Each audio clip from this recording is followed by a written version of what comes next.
მოგესალმებით ბატონო Შენც ჯერმაკ მოგესალმებით. მოკლედ. რაღაც დეტალები მაინტერესებს ინტერვიუსთვის. კი ბატონო. ბატონო ჯერმაკ, რამდენი წევრი იყავით ოჯახში ხაშბში რომ გასახლეს? ჩვენ ჩამოვსახდით 1999 წელს სტიქია მოხდა აჭარაში, ჩამოვიდნენ სტიქიათან დაკავშირებით წამოვედით. ძალიან რთული იყო წამოსვლა, მაგრამ მეტი გზა არ იყო. წამოვედით 4 შვილი წამოვიყვანეთ, დედმამა წამოვიყვანეთ და ჩამოვედით სოფელ ხაშბში. ცხოვრება პირველად კი იყო რთული. რთული იყო, იმიტომ რომ ხალხთან არ ვიყავით შეგუებული. კიდე იყო პრობლემები, ხალხი ვერ გვიგებდა ჯერ, მაგრამ მერე გაიმართა ცხოვრება. მე მუშაობა დავიწყე ხაშბის სასოფლოს სოფელში, დავიწყე ინკასატორ მოლარეთ, 12 წელი ვიმუშავე. ძალიან კარგად გავიცანე ხაშბის ხალხი და დიდი მადლიერი ვარ ხაშბელები. ბევრი შინავრები მყავს, ძმაკაცები, ახლობლობა არის, ნათესაობა არის, უკვე აქედან გოგები გავატყუეთ, იქიდან კიდე დაიწყო მოკლობა და ძალიან გავუგეთ ამ სოფელს რა ეთისებით. როგორი გულისკევილით დატოვეთ მშობლიური მხარე და რა მოლოდინებით მოდიოდით უცხო გარემოში? ეხლა რო გითხრა სიმართლე, ძალიან დიდი გულისკიველი იყო. დაიშალა მთელი სოფელი და სოფელი აწიყდა წამოვიდა ყველა. ჩვენც ახლა გულისკიველი ჰქონდა, მაგრამ აქ ისე მოვიდოდი რომ ნამდვილად ჩემს სამშობლო იყო და აქ მიმიღებდა ხალხს. ქართველი კაცი, ქართველ კაცს მიიღებს რა თქმა უნდა და ძალიან კარგადაც მიგვიღეს აქ. იღება კარგი ჰქონდა პირველ რიგში.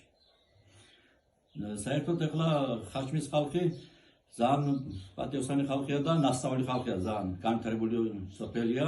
მე სიამოვნებს რომ ამ სოფელში მოვხდი. განათლებული ხალხი ბევრი ყავს.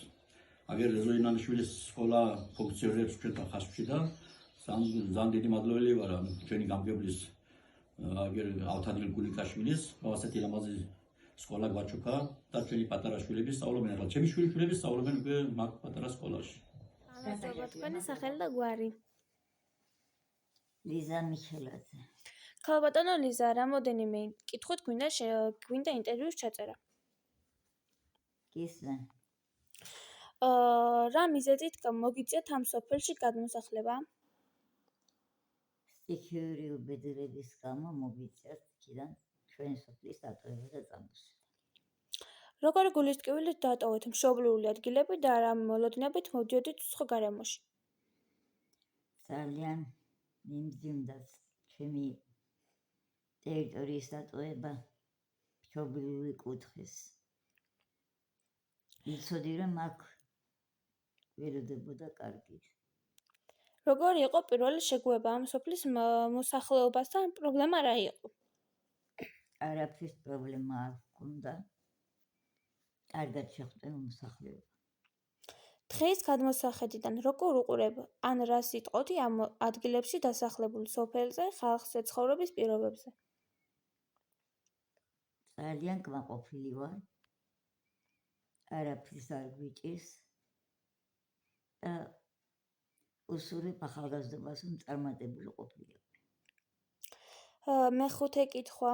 რას ისურვებდა როგორც ძველი თაობის ადამიანი სოფლისთვის? რას უსურვებდა ყოველივე კარგს. კარგი, ესეც ჩვენი ინტერვიუ დამთავრდა.